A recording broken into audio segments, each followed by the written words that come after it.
Welcome to Penrose Learning, where we make understanding easy. In this video, I will show you how to cook delicious Relleno Bangus. First, select a fresh, large Bangus, about 500-700 grams. Carefully descale and thoroughly clean the fish, making sure to remove the gills and entrails. Now, delicately debone the Bangus by pounding its back to loosen the flesh, then remove the bones through the neck opening, keeping the skin whole. This step is crucial for a perfect, presentable stuffed fish. Now, let's prepare the flavorful filling. Flake the deboned Bangus flesh, then sauté it with 2 cloves of minced garlic and 1 finely chopped onion until fragrant.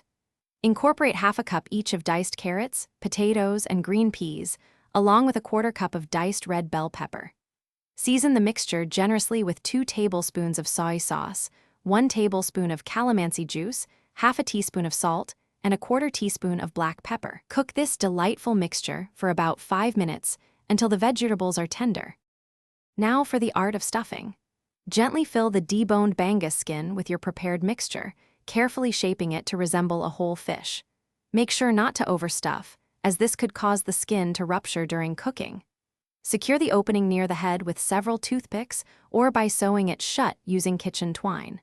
This step is vital to keep all that delicious filling intact, ensuring a beautiful and perfectly formed Relleno Bangus. For a crispy exterior, pan-fry your Relleno Bangus in about 1 inch of hot cooking oil over medium heat. Fry each side for 10 to 15 minutes until the skin is golden brown and the fish is thoroughly cooked. Alternatively, for a lighter approach, bake the fish at 180 degrees Celsius or 350 degrees Fahrenheit. Place it on a baking sheet and cook for 25 to 30 minutes, or until beautifully golden and fully cooked. Both methods yield delicious results. To serve, slice your beautifully cooked Relleno Bangus into thick, appealing medallions.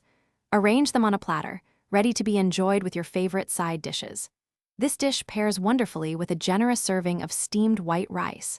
For an extra zing, offer a simple dipping sauce, soy sauce mixed with calamansi juice and a touch of chili.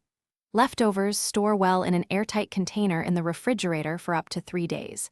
Enjoy this delightful Filipino classic anytime. Thanks for watching. If this was helpful, leave a like and consider subscribing. See you next time.